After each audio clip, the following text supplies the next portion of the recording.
Doctor ఏ disease అయినా కావచ్చు, ఒక డిసీజ్ అటాక్ అవుతుందంటే బాడీకి కొన్ని సిమ్టమ్స్ని తెలియజేస్తుంది. టైప్ 1, టైప్ 2లో కొంత అవగాహన ఉంది ప్రజలకి. టైప్ 5 డయాబెటిక్లో సిమ్టమ్ని గుర్తించడం ఎలా, ఏదైనా మీరు చెప్పగలుగుతారంటే అవేర్నెస్ కల్పించగలుగుతారా? యెస్. చాలా మంచి క్వెషన్ అమ్మా. ఇది చాలా ప్రాక్టికల్ క్వెషన్. ఎందుకంటే జనరల్‌గా కిడ్స్ ఆ వయసులో సిక్ అయినప్పుడు బాగా డీహైడ్రేట్ అయిపోతారు. వెయిట్ లాస్ ఉంటుంది.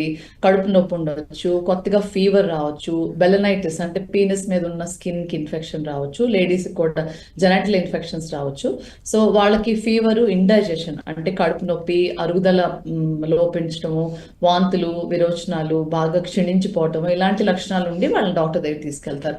సో జనరల్‌గా వాళ్ళకి fever, urine test, blood test చేస్తారు. సామాన్యంగా డాక్టర్స్ బ్లడ్ షుగర్ టెస్ట్ చేయటం మిస్ అవుతారు. యూరిన్ టెస్ట్‌లో కూడా యూరిన్ ఇన్ఫెక్షన్‌కి చూడాలనుకున్న టెస్ట్‌లో అనుకోకుండా యూరిన్ షుగర్ పాజిటివ్ వచ్చి అప్పుడు బ్లడ్ షుగర్ యాడ్ చేస్తారు. సో బ్లడ్ షుగర్ యాడ్ చేసినప్పుడు పాజిటివ్ ఉండి బాగా హై షుగర్స్ ఉన్నప్పుడు డిటర్మిన్డ్‌గా టైప్ 1 డయాబెటిస్ అని మిస్‌డయాగ్నోస్ అవుతూ ఉంటాయి ఇట్లాంటి కేసెస్.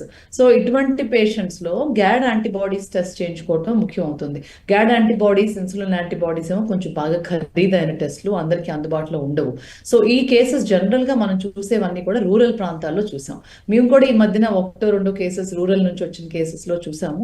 వాళ్ళల్లో యూరిన్‌లో షుగర్ ఉంది కానీ బ్లడ్‌లో షుగర్ లేదు. ఎందుకంటే ఈ పేషెంట్స్ చాలా మాల్ నరిష్మెంట్‌లో వచ్చే షుగర్ కాబట్టి వాళ్ళకి మాల్ నరిష్మెంట్ కవర్ అవుతూ ఉండంగా మెల్లిగా ఈ డయాబెటిస్ బయటపడుతుంది.